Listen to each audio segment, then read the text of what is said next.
Rezar para começar. Pai do Filho e do Espírito Santo, amém. Ave Maria, cheia de graça, o Senhor é convosco.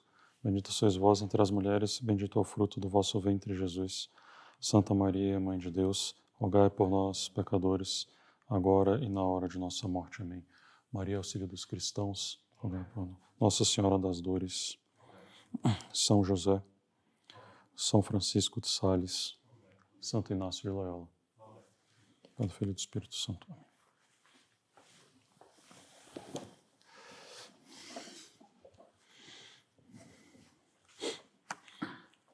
Bom, meus amigos, vamos continuar, salve Maria a todos, né? Vamos continuar as nossas conferências aqui sobre a vida de Santo Inácio de Loyola.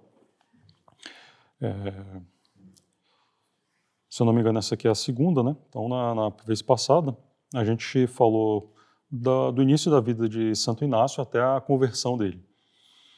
E a conversão dele lá, depois de uma batalha, a Batalha de Pamplona, que ele ficou ferido, e ele foi para casa, e lá, por uma série de circunstâncias, especialmente leitura de bons livros, né? Ele estava à procura de livro de cavalaria, mas não tinha, né, na casa, e terminou lendo Uma Vida de Nosso Senhor e um livro de vida de santos, e terminou realmente se convertendo, né? A gente parou mais ou menos por aí, né, na conversão dele, e quando ele foi, ele tinha decidido sair de casa, né, ele tinha decidido mudar completamente de vida, não queria, né, ser mais um cavaleiro, não queria mais, enfim, tratar ali de questões militares, de armas, né, queria realmente entregar a vida toda para Deus, né. E a gente viu como, né, Deus foi fazendo, né, um pouco ao longo do tempo ali nas meditações que ele ia fazendo, nas considerações, né, nas leituras dele, e a influência que ele já começou a ter, né, em relação às outras pessoas, em relação ao bom apostolado. Mas o fato é que ele queria deixar a casa dele, mas ele não sabia exatamente o que ele ia fazer ainda, né? Isso aqui é uma questão interessante para a gente observar, e também ter, né, sempre bastante cuidado e humildade, né? Mesmo um pouco mais à frente aqui, Santo Inácio ainda não vai ter certeza do que ele vai fazer, né? Então, às vezes a gente acha que os caminhos de Deus são muito claros, né? E nem sempre são assim, e nem sempre é assim.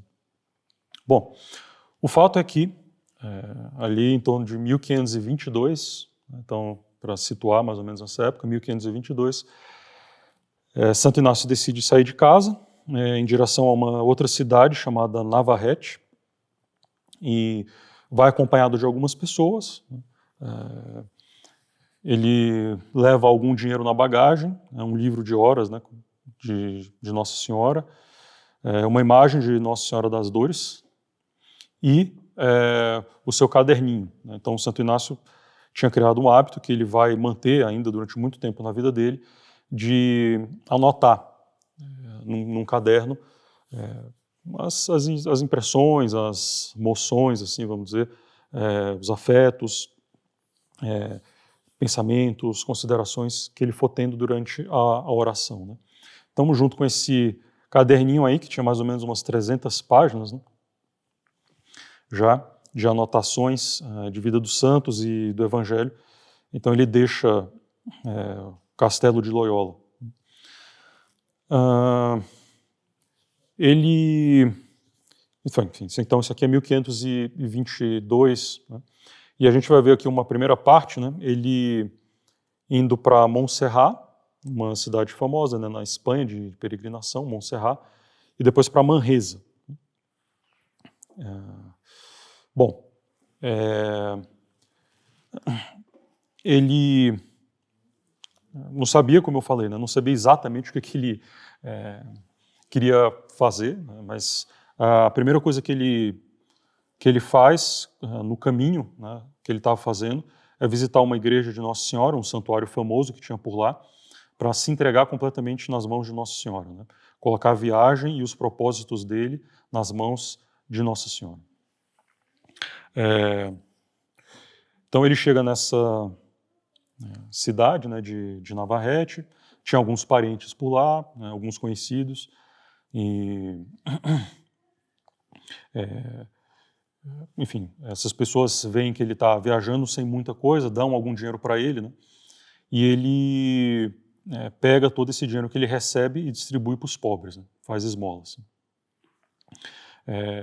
Agora, a partir de agora, a gente vai ver, né, que realmente Santo Inácio, o pensamento dele, né, a cabeça dele está toda voltada para o céu. Ele não pensa em mais nenhuma fortuna terrestre, nada do tipo, né? Ele só quer agora ser o soldado de Cristo.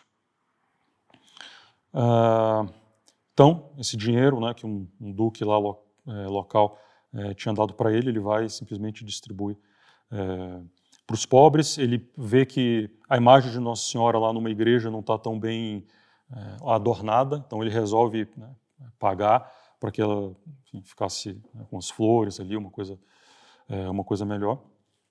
Ele tinha viajado, né, com alguns parentes, uns domésticos.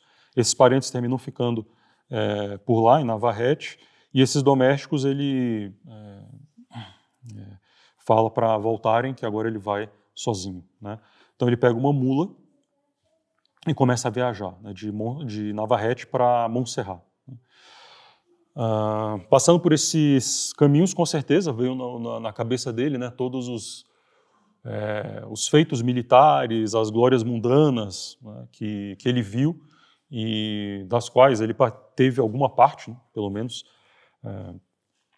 naquelas lutas, vendo aqueles castelos daquelas pessoas que lutaram e depois morreram ou que caíram na desgraça do rei.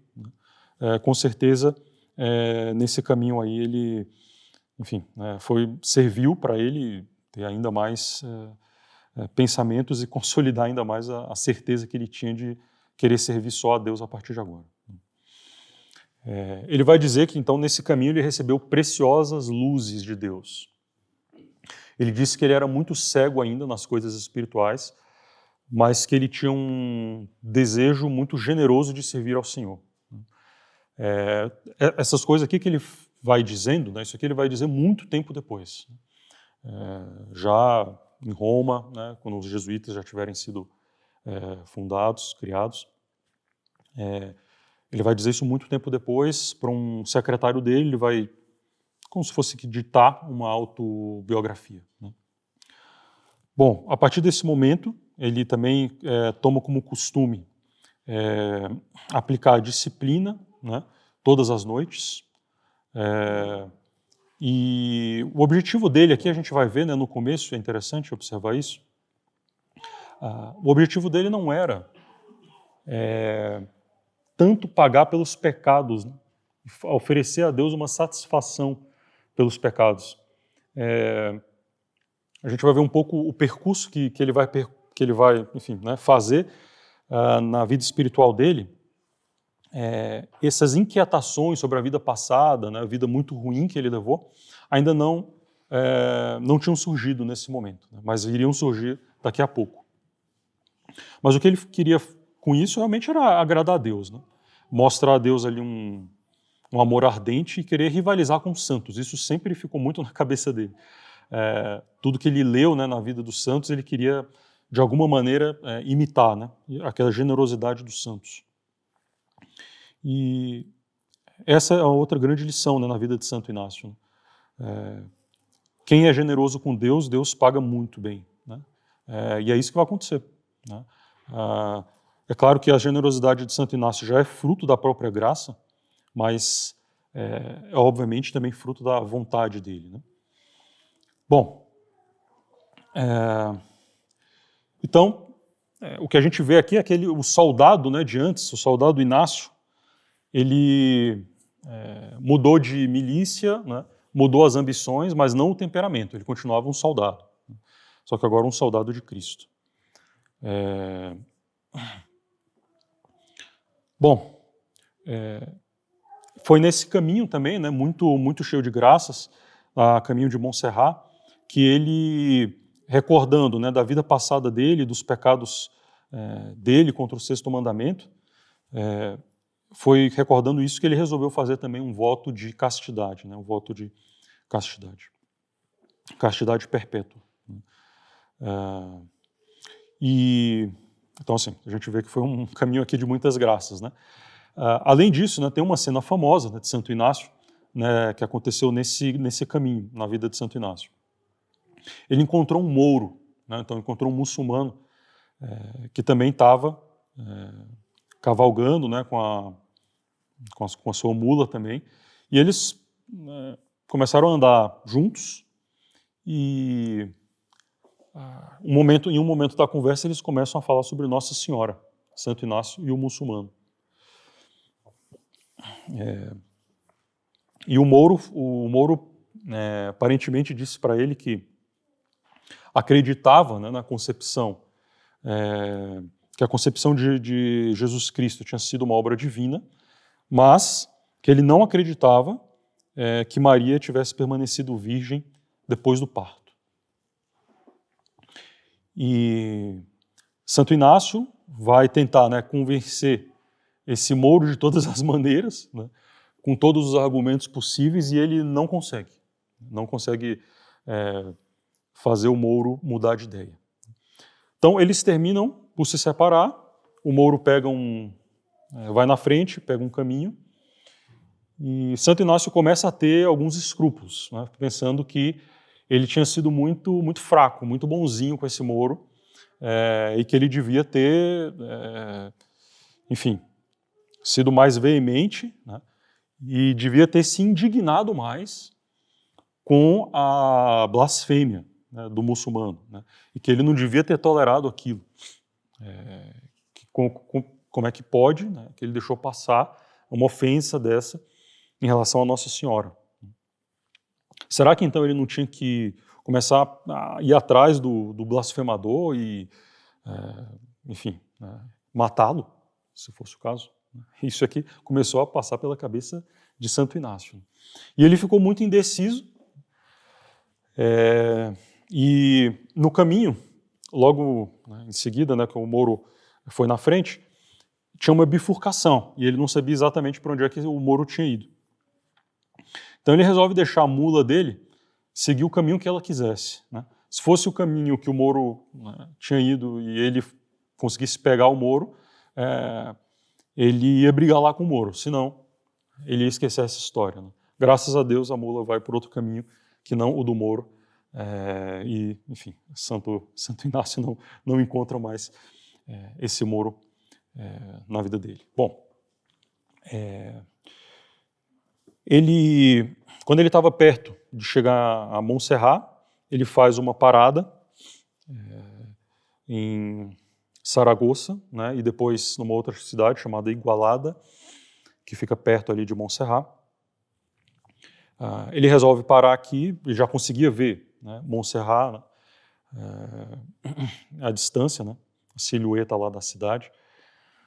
E a coisa que ele tinha decidido, né, fazer, em primeiro lugar, sem saber exatamente como é que ele ia conseguir, era uma peregrinação para Jerusalém, né? Então, ele, né, meditando o Evangelho, teve uma vontade muito grande de conhecer os lugares onde o Nosso Senhor passou. Então, ele tinha isso na cabeça, mas, enfim, não sabia exatamente o que queria fazer para conseguir chegar lá, nem depois, né? Mas ele queria ir para Jerusalém, né? E ele não falou para ninguém, né? Ninguém sabia disso. Então ele resolve, aqui, um pouquinho antes de Montserrat, ele resolve, né, comprar essa cidade, né, Igualada, é uma cidade famosa por fabricar um tipo de tecido assim bem grosseiro. Ele resolve comprar esse tecido, fazer uma túnica para ele, com esse tecido, que geralmente faz sacos, né?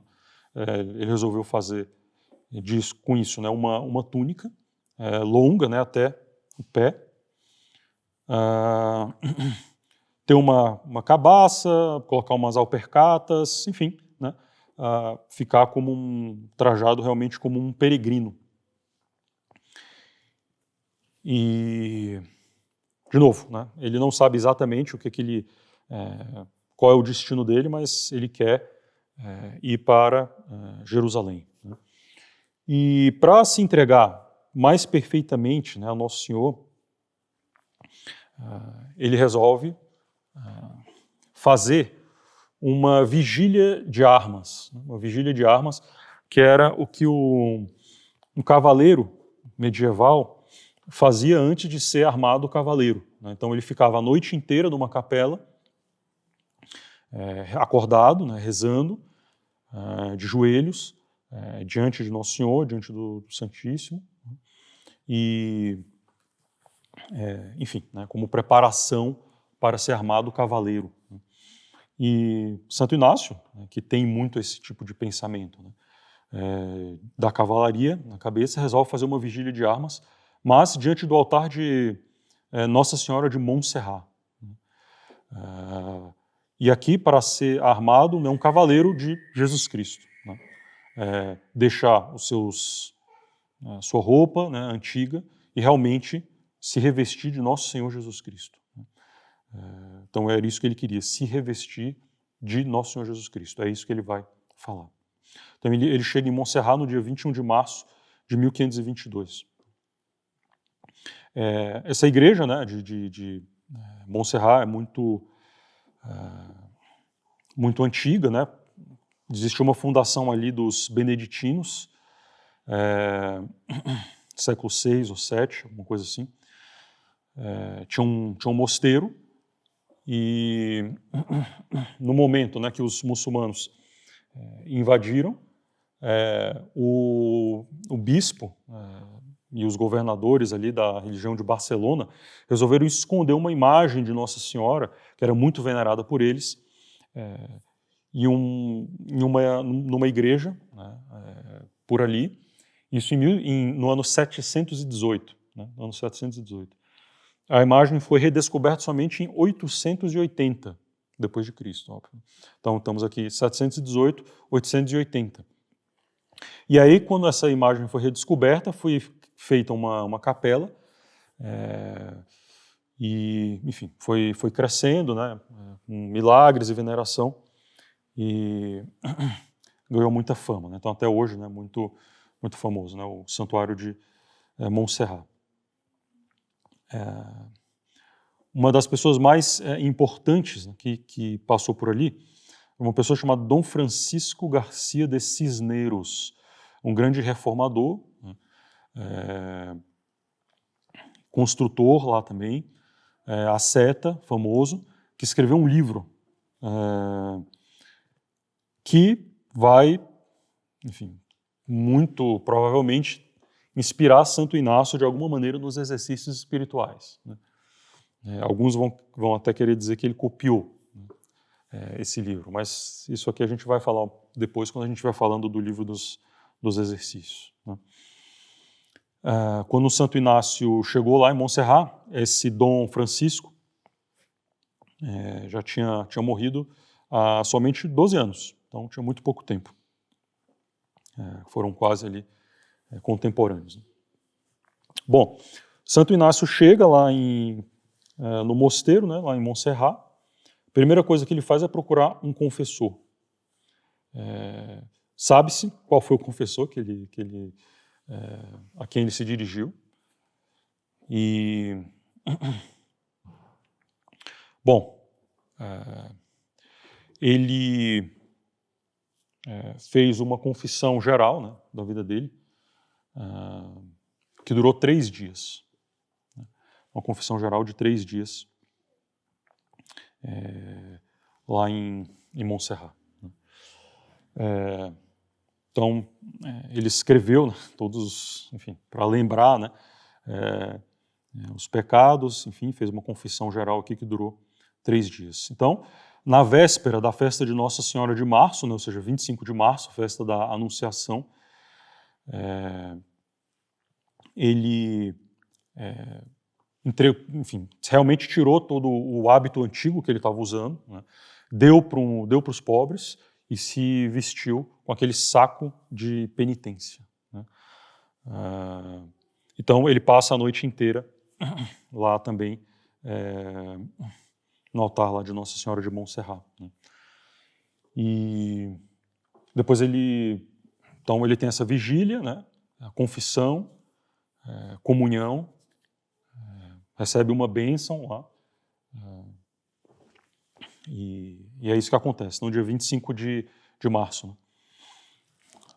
Bom, ele deixa as armas dele, está lá no altar, né, de Nossa Senhora, e agora as únicas armas que ele vai carregar são as armas do Evangelho, né, como diz São Paulo. O que aconteceu nessa noite, né, o que ele pensou, o que Deus falou para ele, né, isso nós não sabemos. Isso apesar dele ter confidenciado muita coisa para o padre Gonzales de Câmara, que era o secretário dele, para quem ele ditou a vida dele, né? Apesar dele ter confidenciado muita coisa, isso ele não falou, né? Então nós não sabemos exatamente o que aconteceu, né? Bom, a gente pode ter um pouco uma ideia, né, se a gente lembra da meditação da Anunciação, no livro dos exercícios espirituais, né? Mas enfim, o que acontece é que o peregrino resolve ir embora logo cedo, do dia 25 de março. Ele começou a fazer o caminho para Barcelona, porque de lá ele pegaria um barco, né, um navio, para poder ir para a Itália e da Itália ir para Jerusalém, né? Então ele queria ir para Barcelona, mas ele não foi diretamente para Barcelona, muito provavelmente porque ele estava com receio de encontrar pessoas conhecidas pelo caminho. E ele não queria ser reconhecido. Ele não queria que as pessoas, né, enfim, fossem lá falar com ele e tentassem demovê-lo, né, da ideia de fazer essa peregrinação. E as pessoas mal iriam reconhecê-lo, né, na verdade. Então ele resolve ir para Barcelona, mas por um outro caminho, né, um caminho mais tortuoso, um caminho providencial, porque esse caminho conduzia a uma cidade chamada Manresa.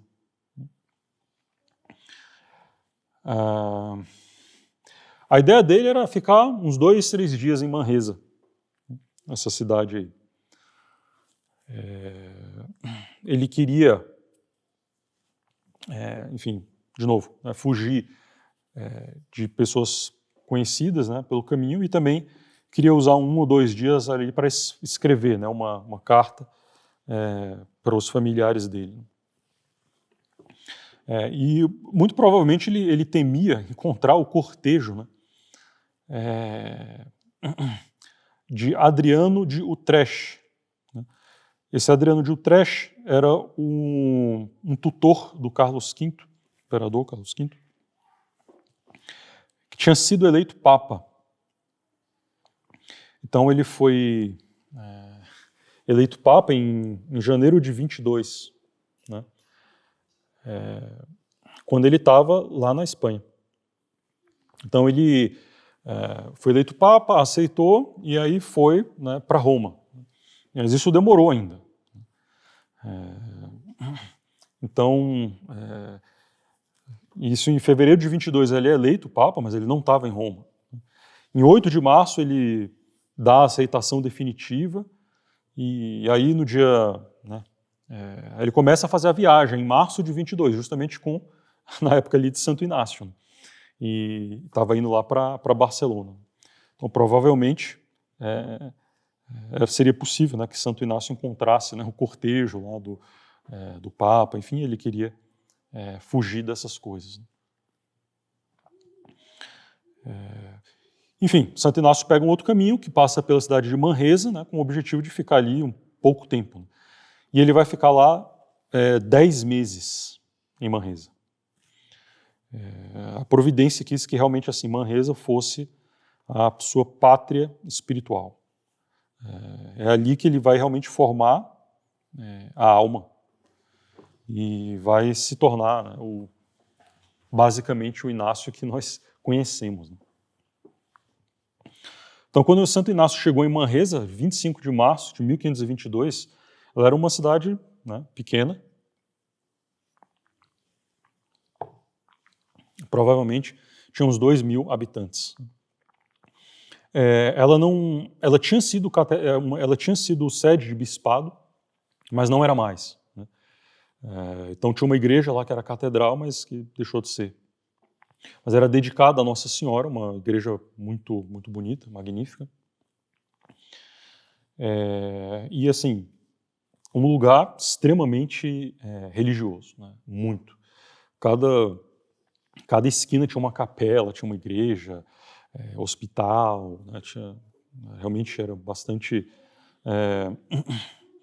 religiosa a cidade. Os magistrados, né, da vila, né, os governadores da vila,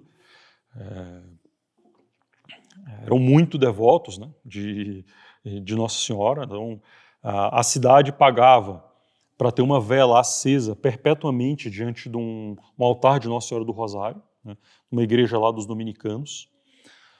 A peste estava ameaçando a cidade ali naquela época mesmo, em 1522. Né? Então, os governadores mandavam, né, fazer procissões para afastar esse flagelo de Deus. E então colocava as crianças lá, pés descalços, né, e as meninas também, para acompanhar nessas procissões. A cidade também mandava, né, pessoas para fazer uma peregrinação a Santiago de Compostela, e também para, obviamente, Nossa Senhora de Montserrat. Então a gente vê que era uma cidade muito, realmente assim, muito, muito católica.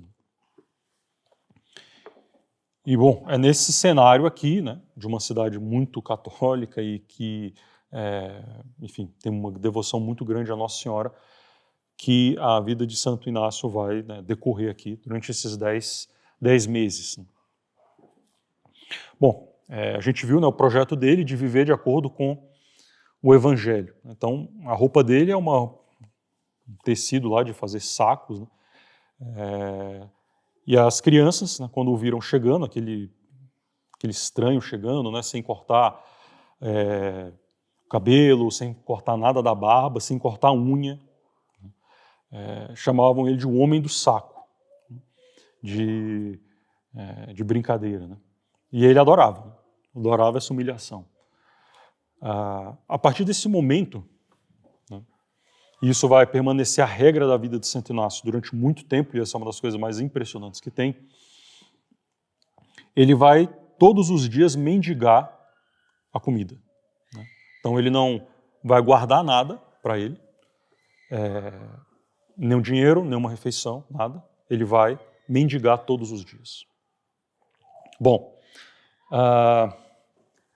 ele vai bater então de porta em porta pedindo, né, comida. Ele não vai aceitar nunca carne nem vinho, né, então nada disso. Ele não vai ter uma morada fixa, né, então ele não vai alugar um quarto, ele não vai comprar uma casa. Né, ele vai dormir onde puder. Né. Às vezes, então, ele vai dormir num hospital, às vezes num albergue, né, que acolhe lá os estrangeiros, peregrinos. Ou algumas pessoas vão oferecer para ele, né, um lugar na casa, né, delas, mas ou elas mesmas vão achar, né, e vão oferecer para ele, vão conseguir para ele uma cela, por exemplo, em algum mosteiro. Mas é assim, né? Então ele não tem certeza mais de nada do futuro dele, né, do amanhã.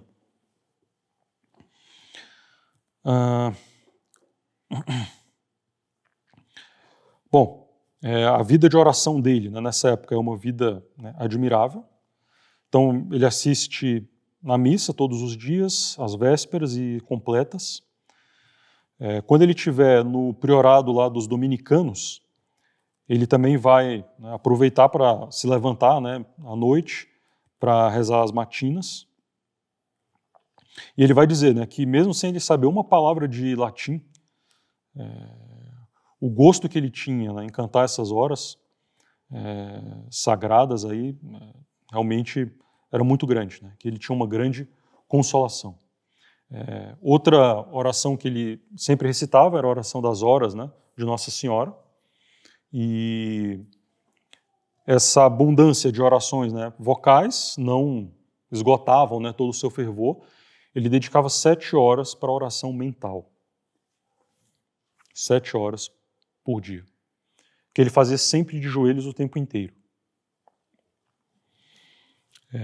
E a leitura dos livros de piedade completava esse regime espiritual. Foi lá em Manresa que ele descobriu o livro A Imitação de Jesus Cristo,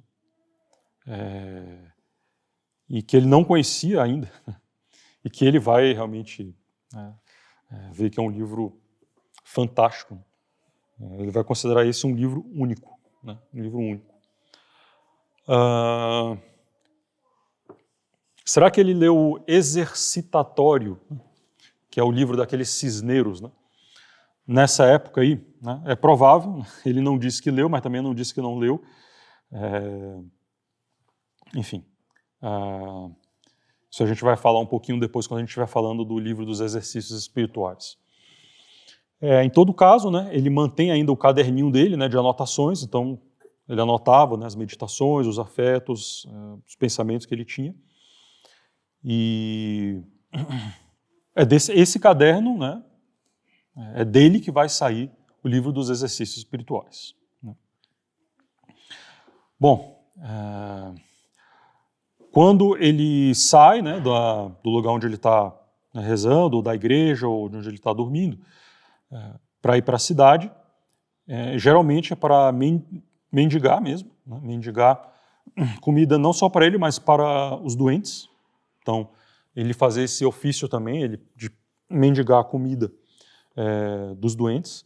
E ele também cuidava dos doentes. Ele ensina o catecismo para as crianças que ele encontra, fala para elas, né, sobre Deus, e também começa a falar para as pessoas sobre Deus, as pessoas que estão lá no hospital, e começa a fazer assim, um trabalho de zelo, né, de espalhar a fé. Ele exorta as pessoas a frequentar, né, os sacramentos, ele mesmo se confessa e comunga, né, todos os domingos, que não era uma coisa tão comum, né, na época. A gente não sabe exatamente, né, quem que era o confessor dele, provavelmente ele não tinha nessa época ainda um confessor fixo. É possível que ele se confessasse para 3 pessoas distintas, né, 3 padres. Né. Bom, quando o Santo Inácio se converteu lá no Castelo de Loyola, né, e ainda depois, né, um tempo, até ele chegar aqui a Manresa, ele teve assim uma vida espiritual de muita consolação, muita tranquilidade, né, nenhum escrúpulo, né, sobre a vida passada dele. Mas quando ele chegou em Manresa, a coisa começou a mudar. Desde o começo, ele começa a ser tentado, e ele vai dizer que ele começa a ver uma serpente cheia de olhos, que ele não consegue distinguir exatamente, né? E aí ele começa a sentir um misto, né, de consolação e de tristeza e de abatimento. Ele diz que quando ele entra numa igreja, né, ou vai assistir uma missa, né, quando ele está lá ou ele vai sair, como se ele ficasse ouvindo, né, uma voz que dizia para ele: como é que você vai suportar viver uma vida tão dura assim durante 70 anos que você ainda tem para viver? Como é que você vai suportar viver uma vida assim tão dura? durante os 70 anos que você ainda tem para viver. Obviamente, Santo Inácio reconhece aí, né, o inimigo, e Santo Inácio vai responder, né, interiormente: miserável, você pode me prometer 1 hora de vida? Você quer me inquietar por causa de 70 anos? Eu não sei nem se eu vou estar vivo daqui a 1 hora. Né? E aí ele consegue vencer essa tentação. Né? Mas ela retorna. Então ele vai dizer, né, de si mesmo aqui: o peregrino começa a provar, né, uma variação, começa a ter uma variação muito grande na sua alma. Às vezes ele não vai encontrar nenhum gosto na oração, nem em ouvir a missa, nem assistir à missa, né, e vai fazer os exercícios de piedade sem gosto nenhum. Pelo contrário, tem dias que ele vai ter grandes consolações. Ele vai dizer que é como se essas impressões ruins, esse desgosto que ele sentiu, caísse como ele tirasse uma capa. Jogou assim, pum, caiu. Né? Caía, saía e ia embora do nada. Então ele ficava desconcertado com isso. O que está acontecendo comigo? Que ele estava então constatando pela primeira vez, né, como um iniciante na vida espiritual. Que vida é essa? Então, ele sempre procurou ajuda. Então, ele sempre tentou conversar com as pessoas, né, espirituais, pessoas mais avançadas, e que pudessem ajudá-lo. E ele mesmo vai dizer que ele não conhecia nada, né, da vida espiritual, mas que o que ele tinha era um fervor e uma vontade, né, de seguir no caminho de Deus. E aí os pecados da vida passada dele começaram a trazer escrúpulos. Né? Será que ele tinha se confessado direito? Será que ele tinha lembrado de tudo? Será que ele tinha falado todas as circunstâncias? Apesar dele ter feito uma confissão geral de 3 dias.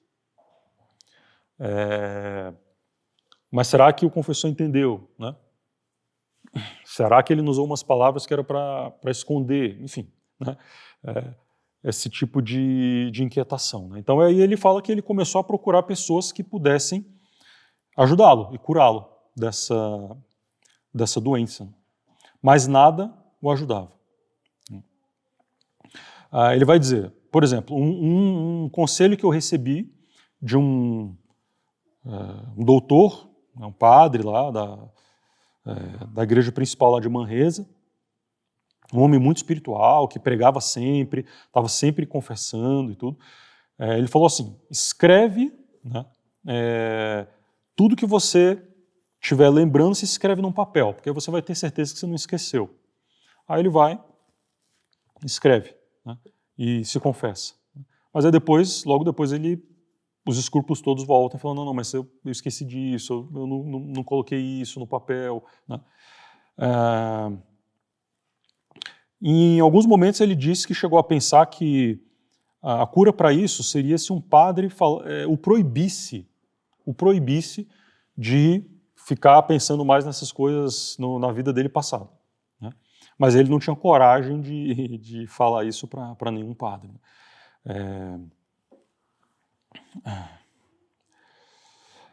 Um dia um padre falou quase que falou isso para ele. Né? Falou assim: eu te ordeno, né, que você não mais fique pensando na sua vida passada, a não ser que se trate de um pecado manifestamente não acusado. Isso aí não adiantou nada, porque aí ele, não, mas isso aqui eu não acusei, né? Então não adianta. Né? Então ele vai dizer que essa ordem do padre, infelizmente, não foi de nenhum proveito para ele. Né? E ele vai dizer que isso durou muitos meses. Um dia, né, ele vai dizer que a dor estava tão grande que ele rezou para Deus, né, com todo o fervor da alma dele, né, falando assim: Senhor, socorrei-me, né? Não encontro remédio junto aos homens. Se eu pudesse encontrá-lo, eu faria tudo para chegar até o remédio. Né? Ele falou assim: se eu precisasse seguir um cachorro que fosse me conduzir até o remédio, eu seguiria. né? Qualquer coisa, meu Deus, qualquer coisa. E ele sofreu tanto com isso aqui que ele teve pensamentos de se suicidar. Ele falou que várias vezes a tentação era tão grande que ele pensou assim, né? Enfim, teve um movimento de se precipitar assim, num penhasco, porque a dor era muito grande. Mas logo que vinha isso, né, na cabeça, ele afastava, né, e falava: Senhor, eu não farei nada para vos ofender. Então ele vai, para tentar conseguir um remédio, né, para curar os escrúpulos, ele vai fazer o seguinte.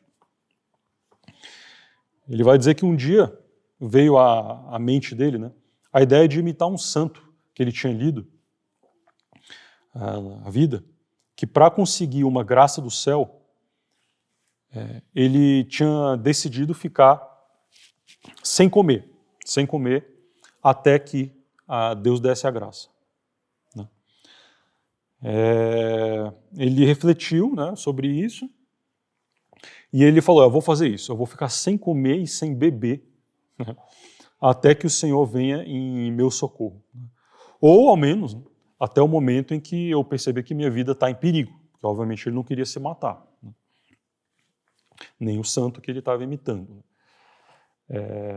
Então ele tomou essa decisão num domingo, né, que ele não iria comer nem beber nada, até que Deus mostrasse ou desse para ele o remédio, né, por os escrúpulos que ele estava sentindo. Então ele tomou essa decisão, como eu falei, num domingo, depois da missa que ele tinha comungado, e durante a semana inteira ele perseverou nesse jejum, né, sem comer nem beber, e também sem omitir nada dos deveres dele, né? Nem de levantar, né, à meia-noite, nem da assistência aos ofícios, nem das suas orações de costume. No domingo seguinte ele falou com um confessor dele, né, sobre o que ele estava fazendo, né? E o confessor dele falou que era para ele comer, né? Ele disse que ele não precisava, porque ele ainda estava se sentindo muito forte, né? Tinha uma semana sem comer e beber, né? Ele falou que não precisava, né, que ele estava se sentindo muito forte, mas que ele ia obedecer. E durante, né, alguns dias os escrúpulos desapareceram, mas logo depois voltaram e ele começou a se lembrar dos pecados tudo de novo, né? Bom, e nessa luta agonizante, ele começou a ter um desgosto enorme da vida que ele estava levando, né? E começou a ter uma tentação muito grande de querer abandonar tudo. Então, era um momento, ele estava aqui num momento bastante crítico, né, da vida dele aqui. Uma vitória aqui é uma vitória importante, né? Uma derrota muda a história dele, né? E, enfim, ele estava com um desgosto muito grande, estava com assim, a tentação de abandonar tudo. Então foi aí que ele diz, né, que Nosso Senhor finalmente quis acordá-lo do sono. Ele disse que ele vai começar a perceber, né, os movimentos assim do espírito dele, e vai começar a perceber de onde é que estavam vindo os escrúpulos, né? Ele decidiu sozinho, né, com uma iluminação de Deus, uma graça de Deus. Então ele vai dizer que ele resolveu com uma grande clareza, não confessar mais suas faltas passadas, né? E a partir desse momento ele ficou completamente livre das angústias de consciência. E ele teve certeza, né, a partir desse momento, que Nosso Senhor o tinha livrado, né, dessas angústias por sua misericórdia, né? Agora, todos esses, né, problemas, essas angústias, esses jejuns muito pesados, essas grandes austeridades, rigor aqui de toda sorte, né, isso aí abalou, né, a saúde dele, né, e abalaria a saúde de qualquer um, né, por mais robusto que fosse a pessoa. Então, ele termina ficando doente, lá em Manresa, com uma febre muito forte, de tal maneira que realmente se pensava que ele estava na beira da morte. Ele vai dizer assim, claramente, eu via que minha alma estava assim para se separar do meu corpo. Né? Então, nesse momento, ele faz uma reflexão dizendo assim, pensando, né?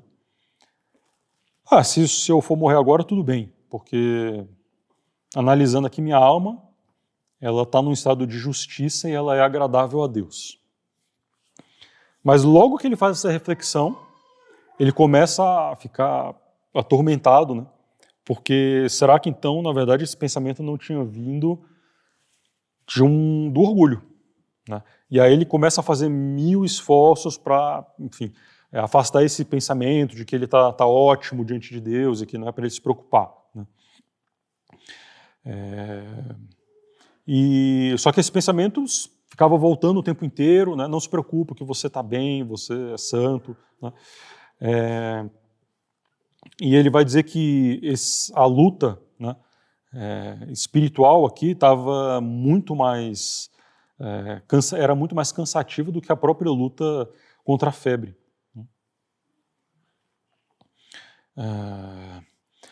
Quando a febre começou a passar, enfim, ele viu que não ia morrer, né?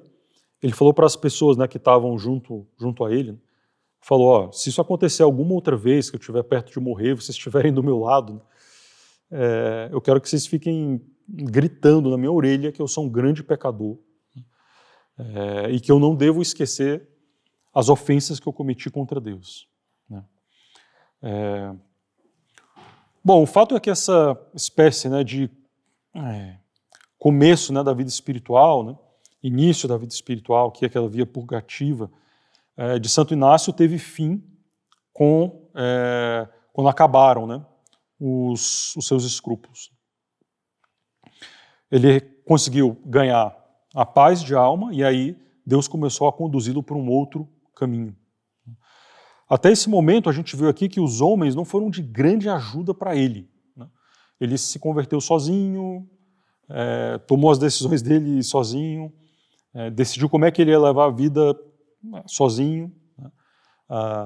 Nessa crise de escrúpulos aqui, ele basicamente, né, lutou sozinho. E é assim que Deus vai agir com ele durante ainda um certo tempo. Né? Então, Deus irá formá-lo, né, instruí-lo, como Santo Inácio mesmo vai dizer, como um mestre, como um professor de uma escola. Então, Santo Inácio vai, durante a vida inteira, sempre ser muito grato, vai ter um reconhecimento para Deus muito grande pelo que ele fez por ele, especialmente nesse momento, né? Como que Deus o foi conduzindo e foi mostrando as coisas da vida espiritual para ele. Né? Então ele não teve nenhuma dúvida, né, de que essas coisas aqui que eu vou falar logo em seguida vieram de Deus, né, e ele vai dizer que foi o Pai das luzes que o conduziu então. Eu falava que duvidar dessa providência, né, cuidadosa de Deus seria realmente ofender a majestade divina.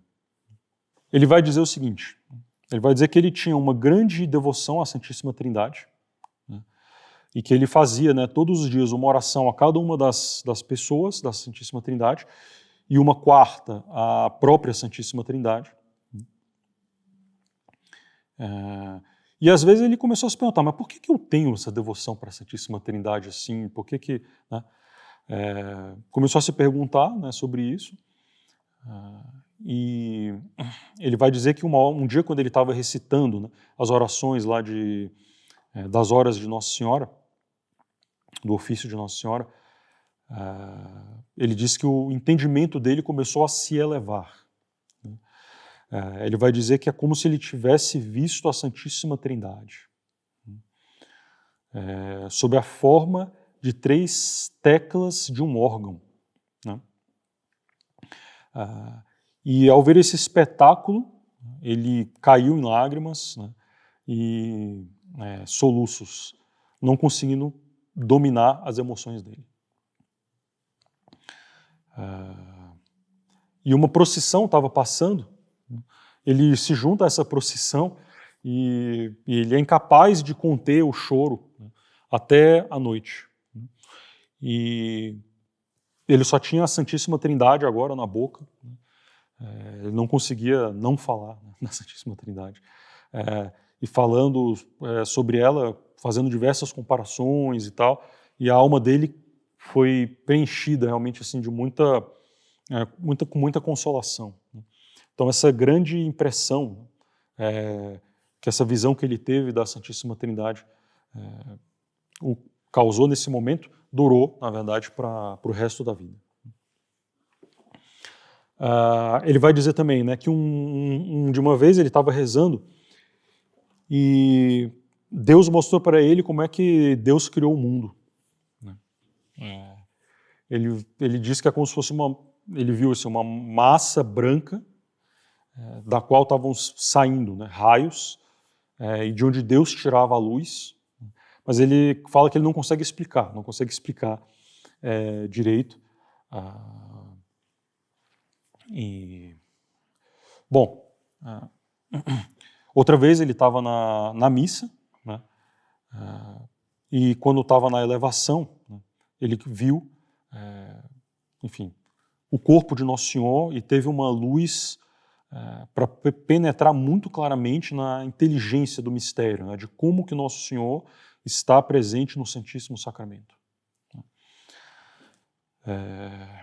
Quando ele estava, outra vez ele vai dizer, quando ele estava em oração, ele viu, né, com uma luz interior a humanidade de Nosso Senhor Jesus Cristo,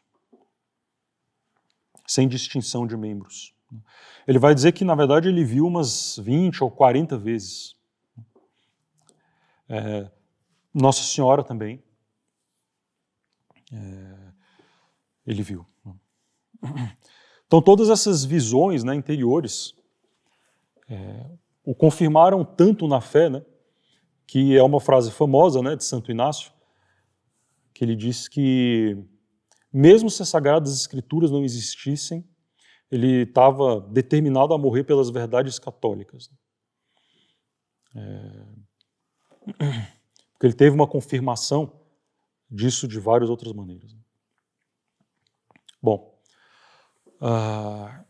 vejam que Santo Inácio é uma pessoa extremamente reservada, né?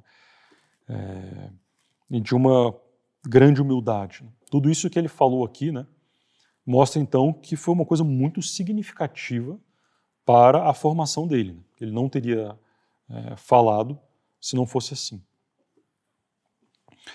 Isso aqui mostra um pouco, né, pelo menos levanta um pouquinho o véu que, enfim, encobre, né, os mistérios ali das operações divinas, né, na inteligência de Santo Inácio. E também é isso que vai explicar, né, no processo de canonização de Santo Inácio, quando foram pegar o depoimento das pessoas lá de Manresa, as pessoas falando assim, eu vi várias vezes o padre Inácio, né, ele não era padre ainda, era leigo, ir para a gruta de Manresa. Em 3 ocasiões eu encontrei lá, assim, ajoelhado, com as mãos assim dispostas em forma de cruz, em oração, e ele estava tão assim, parecia em êxtase, que nem viu que eu cheguei, eu fiz barulho lá para que ele visse, ele nem percebeu que eu cheguei. Então as pessoas vão dizer, Padre Inácio teve muitas visões e tal, né, nessa época. Teve uma vez, né, que ele estava indo para uma igreja que ficava a uma distância de 1 milha de Manresa. Ele estava indo por um caminho ao longo de um rio. E ele vai dizer que os olhos de sua inteligência, do seu entendimento, começaram a se abrir. Ele vai dizer que não foi uma visão, mas que foi dado a ele, então ele está falando na terceira pessoa, né? Então, foi dado a Santo Inácio compreender muitas coisas, seja espirituais, seja da fé, seja das letras humanas, né? Seja das ciências humanas, e tudo com uma clareza tão grande que tudo aquilo parecia uma coisa completamente nova. E que seria impossível enumerar, né, os pontos assim particulares que lhe foram revelados e que ele passou a conhecer desde aquele momento, de tão grande que eram, né, o número deles. É suficiente dizer que Santo Inácio recebeu ali uma grande luz no seu entendimento. De maneira tal que Santo Inácio vai dizer o seguinte: se ele pegasse todas as luzes que Deus deu para ele antes ou depois, na vida inteira dele, né, todas essas luzes não se igualavam às luzes que ele recebeu nessa única circunstância. Né, nessa única circunstância. Então, a gente pode pensar aqui como foi uma coisa tremenda, né, porque assim, a Santíssima Trindade já tinha se revelado para ele, né, criação do mundo, Nosso Senhor no Santíssimo Sacramento, né, então coisas assim profundíssimas. E, né, ele vai dizer que tudo que ele recebeu até aquele momento, e mesmo depois, né, não se compara com as luzes que ele recebeu nessa única circunstância. Né. É tremendo. Ele vai dizer que essa iluminação no seu espírito foi tão extraordinária que ele realmente parecia ser um outro homem. Era um outro homem, completamente diferente. E que ele tinha agora uma inteligência completamente diferente do que a que ele tinha antes. Ele diz que depois desse momento, que durou algum tempo, ele se colocou de joelhos diante de uma cruz que estava próxima para dar graças para Deus, pelo que Deus tinha feito por ele.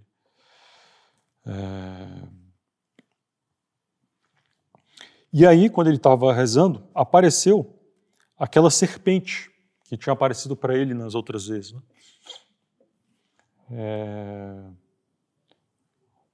Cheia de olhos, assim, uma coisa esplendorosa. E nesse momento ele compreendeu que, na verdade, aquilo era o demônio. Né? E a partir desse momento, né, quando o demônio queria aparecer para ele, né, para atormentá-lo, ele pegava o cajado dele lá de peregrino e batia assim no demônio, né, como maneira de desprezo, né, e, enfim, o demônio sumia. Então, o que a gente vê é o seguinte: de uma maneira extremamente rápida e de um modo superior, né, ao aprendizado normal, né, dos homens na vida espiritual, a gente vê que Santo Inácio passou por esse aprendizado, né, de uma maneira muito mais rápida e de um modo superior. Né, ensinado, na verdade, diretamente por Deus e por Nossa Senhora. Né. Foi isso que aconteceu. Né. Ele tinha, né, levado uma grande boa vontade para Deus, né, tinha dado para Deus isso, né, e foi, né, enfim, por suas humilhações, né, macerações, jejuns, né, longas orações, seus cuidados com os doentes, com os pobres. Né. Então, isso que ele entregou para Deus, né, e Deus o recompensou de uma maneira absolutamente extraordinária. Né. Então ele foi nessa cidade de Manresa, né, como uma encarnação viva realmente do Evangelho. A sua fidelidade a Deus, né, não, em nenhum momento foi abalada, apesar de todas as angústias, todas as provações pelas quais ele passou. Ele procurou ajuda, né, nos homens e não encontrou. Né, e Deus somente foi o seu recurso aqui supremo. Deus o tirou do abismo e o fez subir as altas montanhas aí da contemplação. Né. O fez contemplar a Santíssima Trindade, a Encarnação, a Eucaristia, Nossa Senhora, tudo com uma clareza que vem do céu. Né. Bom, a partir desse momento, né, seu horizonte de vida é outro. como se fosse um novo sol que o ilumina.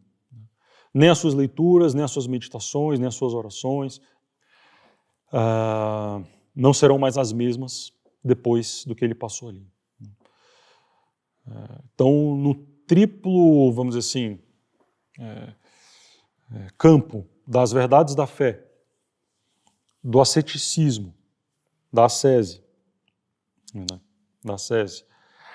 e do saber humano, né, nesse triplo campo aí, ele passou rapidamente, né, para uma esfera assim completamente mais elevada, né, mais luminosa. Ele nem consegue se reconhecer a si mesmo. E assim a gente pensa um pouco no livro dos exercícios espirituais, né? E a força desse livro. E a força desse livro para a formação das almas. O livro não deixa de ser um livro escrito por um soldado, né, que não era uma pessoa de letras, né, não era uma pessoa de formação humana, né, grande, mas a sua simplicidade, né, que é parecida assim com a simplicidade das Sagradas Escrituras, dentro de sua simplicidade a gente vê uma força divina. Bom, o inverno de 1522 foi extremamente duro para Santo Inácio. Ele já estava extenuado, né, por causa de suas penitências, jejuns. A roupa dele não era suficiente, ele fica doente de novo. Enfim, as pessoas terminam o ajudando, cuidando dele, mas depois que ele se recupera dessa doença, ele fica mais fraco e fica com uma dor frequente no estômago, que ele vai carregar para o resto da vida. Então, depois dessa doença, as pessoas também falam para ele se vestir um pouco mais, enfim, se agasalhar um pouco mais, né? O fato é que, né, até o começo de 523, né, 1523, ele está lá em Manresa e ele chegou lá, né, sendo apelidado de o Homem do Saco, por causa da túnica dele, né, que era feito de um tecido que se fazia um saco, né. Mas ele sai de lá como o Homem Santo, o Homem Santo, que todo mundo reconhecia, né, como uma grande santidade. Mas enfim,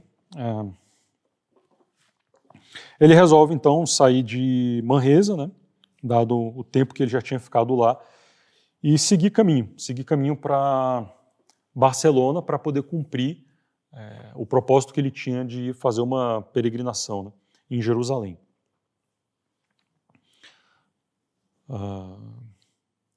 Ele achava que tinha chegado a hora dele ir, né? Bom, ele se coloca sob a proteção de Nossa Senhora,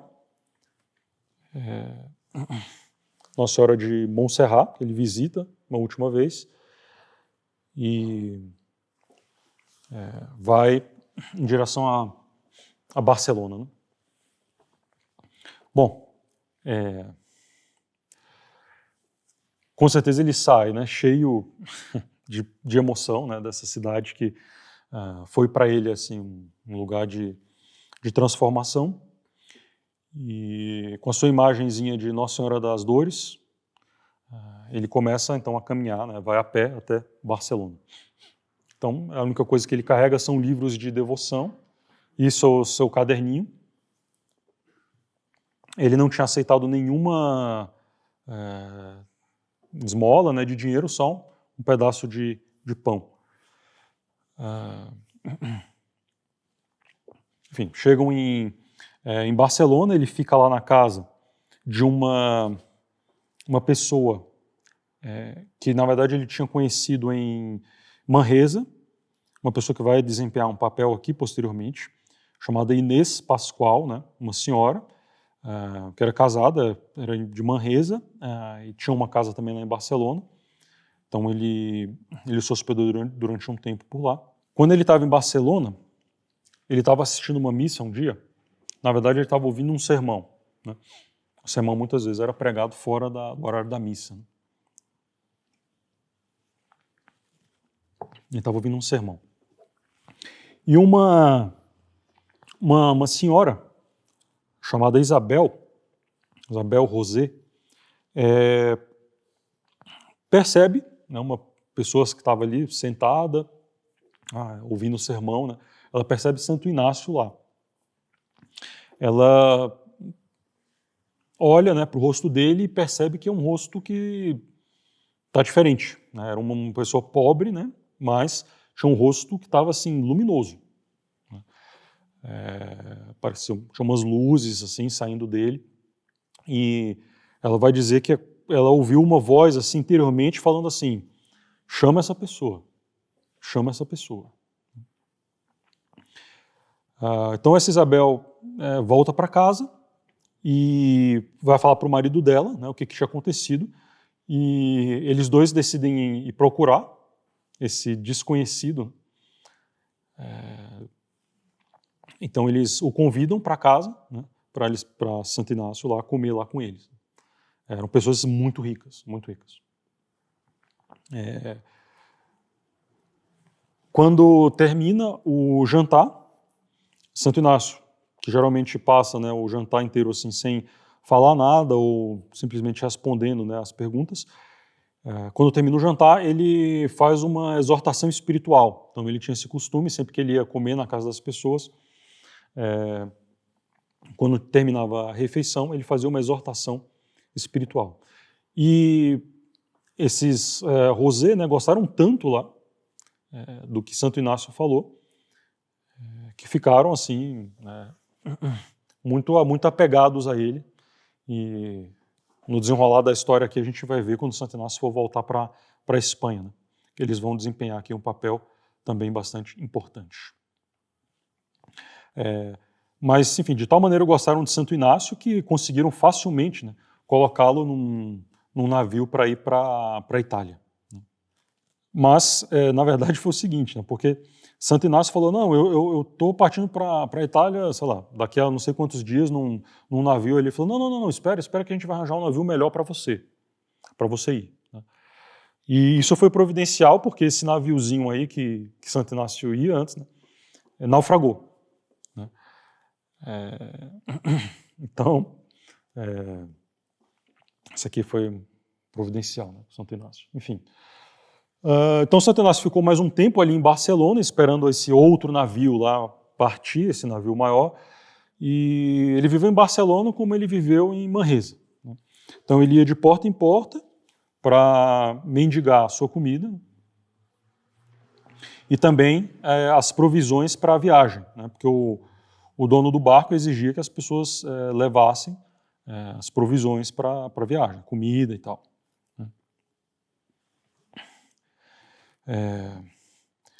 Enfim, algumas vezes ele encontrava boas respostas, outras vezes não. Né? Então, pessoas que o maltratavam.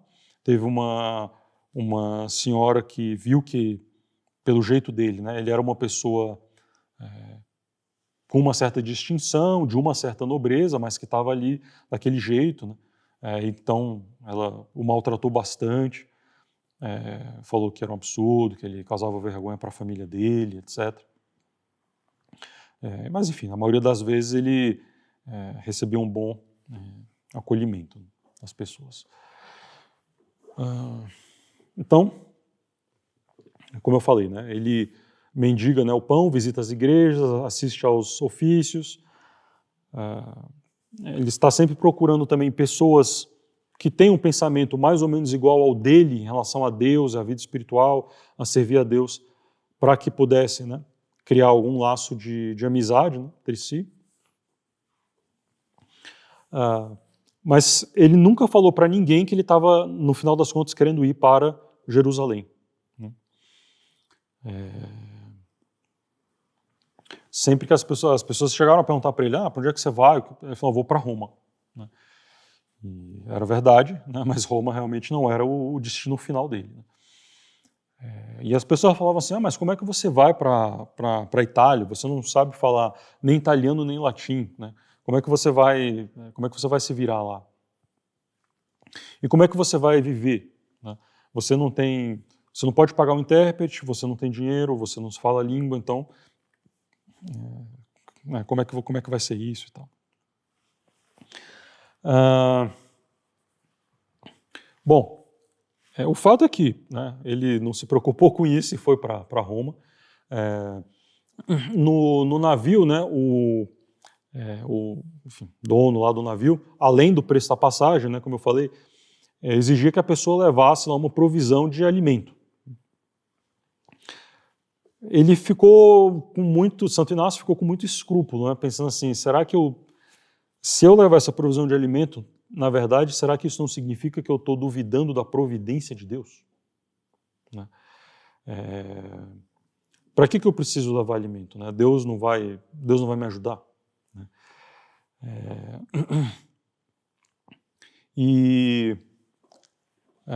Enfim, ele vai atrás de um confessor, né, para ver o que ele fala. Né? O confessor fala, não, pode mendigar o que você conseguir de comida, né, você mendigando, você leva. Né?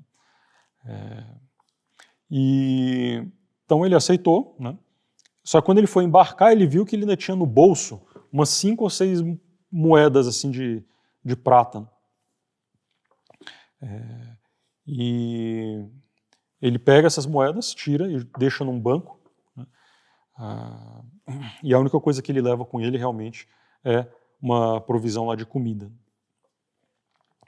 E ele vai dizer que, tendo fé, esperança e caridade no coração, ele estimava que ele estava assim numa perfeita segurança, né? Que nada ia faltar para ele. Bom, dia 20 de março de 1523, né, então assim, quase um ano depois daquela vigília de armas dele em Nossa Senhora de Montserrat, então o barco parte de Barcelona. Né? Então Santo Inácio, né, na viagem, continua com a sua vida, né, de sempre. Ele faz uma refeição só por dia, come muito pouco, rezava sem cessar e só abria a boca para falar de Deus. Várias vezes, né, o mar teve muito agitado e os passageiros, né, ficaram com medo de o que podia acontecer. Né? Ele era o único que realmente não tinha medo nenhum. Em 5 dias, né, o navio chega na Itália, e só que assim que eles chegam, né, eles ouvem falar de que tem um rumor de que está com peste lá na Itália. Então, perigo, né, deles pegarem alguma doença. Mas ele não se importa com isso e começa a pegar o caminho de Roma. Né? Nesse caminho, ele estava sendo acompanhado por uma senhora com 2 filhos. Né? Uma coisa extremamente perigosa, andando assim nessas estradas. Né? E bom, teve até um problema aqui que eles terminaram se hospedando lá numa espécie de fazenda lá, numa zona rural. Tinham soldados lá que, enfim, parece que quiseram fazer algum tipo de violência lá e ele brigou com esses soldados e terminou que deu tudo certo. Bom, quando eles chegam lá na porta de uma cidade lá, já mais perto de Roma, chamado Fondi, a cidade estava fechada e já de noite, né, os muros da cidade estavam fechados, então não tinham o que fazer, não podiam entrar. E eles tiveram então que, né, dormir ao relento mesmo. Bom, Santo Inácio já estava muito cansado, né, porque não comia direito, né, dormia pouco e tal. Terminou que ele terminou separando, né, do grupo e ele ficou realmente sozinho. Dormiu várias vezes sozinho na estrada, mas terminou dando tudo certo e ele consegue chegar em Roma no domingo de Ramos, 29 de março de 1523. Nós não sabemos, né, Santo Inácio não descreveu assim as impressões dele sobre da cidade, porque, enfim, ele estava aqui completamente focado, né, na sua peregrinação para Jerusalém, né, não estava interessado em outras coisas.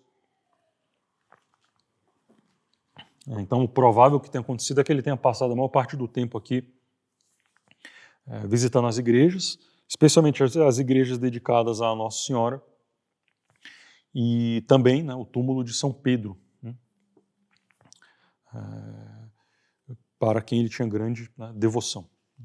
O Papa era o Papa Adriano VI, né, aquele que tinha sido eleito, né, antigo preceptor lá do Carlos V. E então, Santo Inácio conseguiu muito facilmente, né, uma audiência com ele, porque aquela questão da política espanhola e tal. Então, pessoas que ele com certeza já conhecia. Então, foi muito fácil conseguir uma audiência com o Papa Adriano VI. E o peregrino, né, pediu então a licença, a autorização para o Papa para fazer essa viagem para Jerusalém e pediu a bênção apostólica. O Papa deu.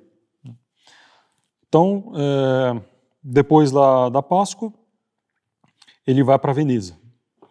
De Veneza partia então o navio que ia para a Terra Santa. De novo, várias pessoas falaram para ele não fazer isso, porque seria impossível, né, conseguir viajar para a Terra Santa, pegar um navio barco lá em Veneza, sem dinheiro. Mas Santo Inácio estava tranquilo, então ele foi. Na verdade, como ele tinha mendigado, as pessoas tinham dado um dinheiro para ele tinha algumas moedas, né, guardadas, então ele estava tranquilo também, pensando assim, eu tenho o suficiente. Mas quando ele estava no caminho para Veneza, ele começou a pensar assim, será que eu não estou desconfiando da providência de Deus, guardando esse dinheiro aqui? Então ele ficou pensando durante um tempo e resolveu distribuir o dinheiro para os pobres, né? Então quando ele chegou em Veneza, ele não tinha mais praticamente nada.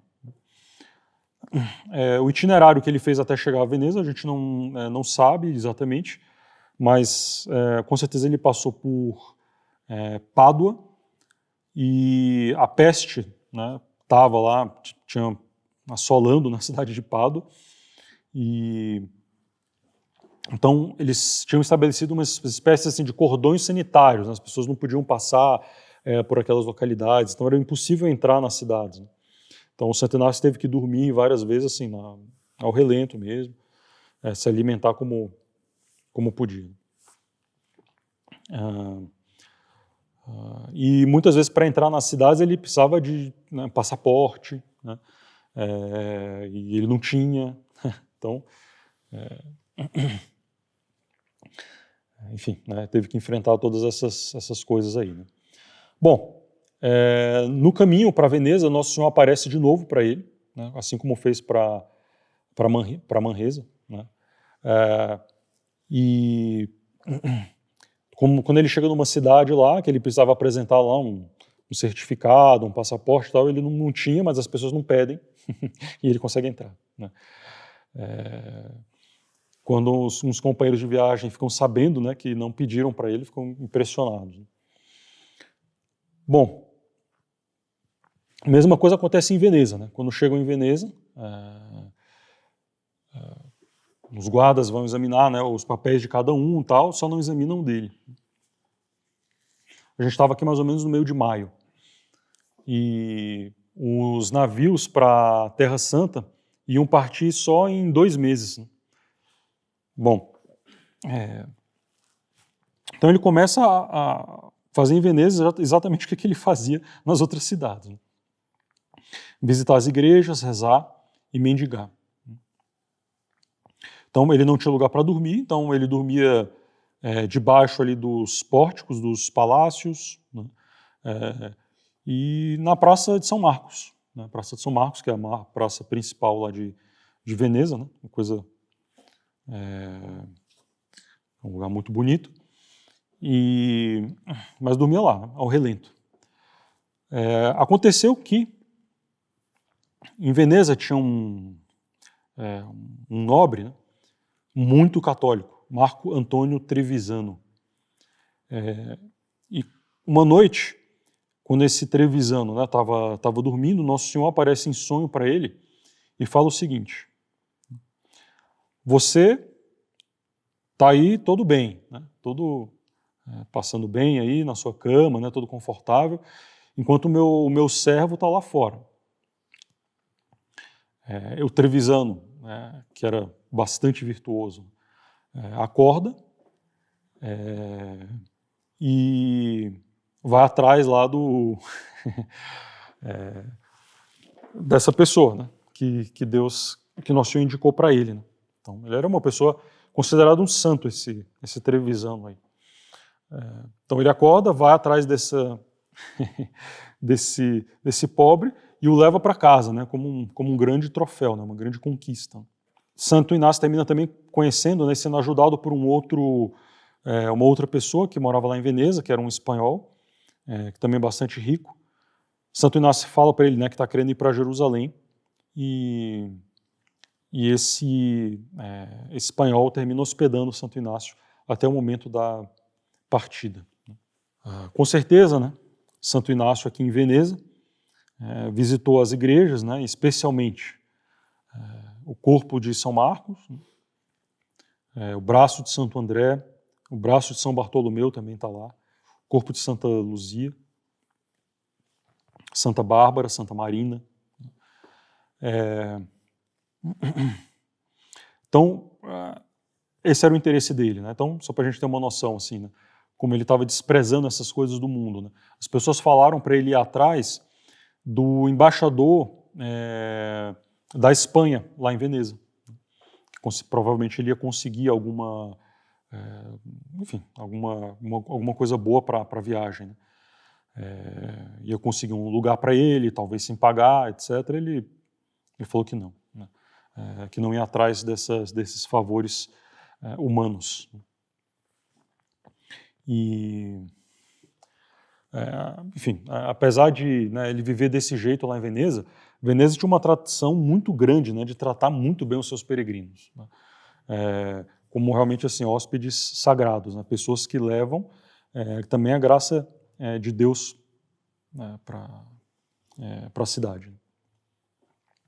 Então, o conselho, né, da cidade negociou com os donos, né, do barco a passagem para Santo Inácio, né?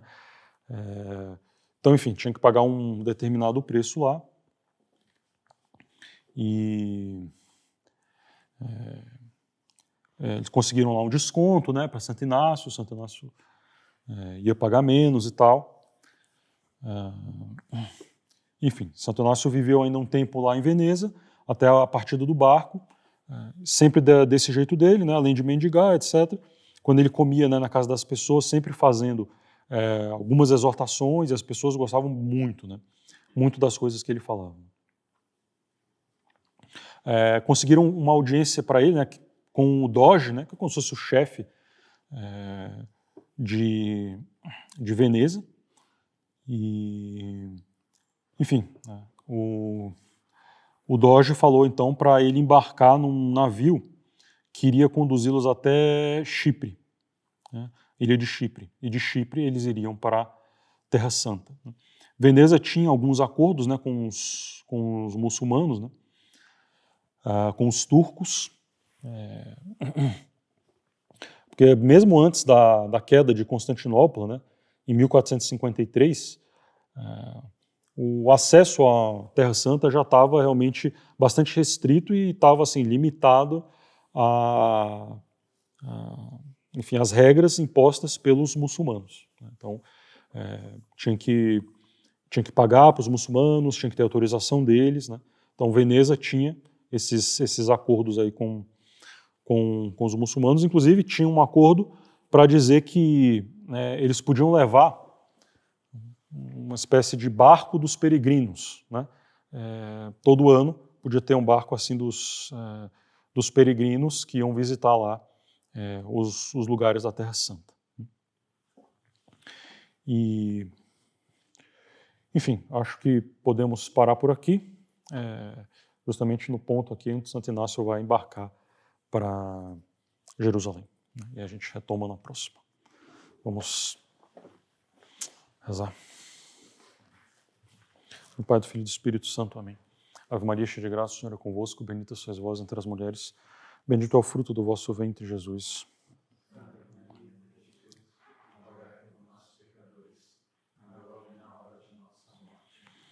Maria, auxílio dos cristãos.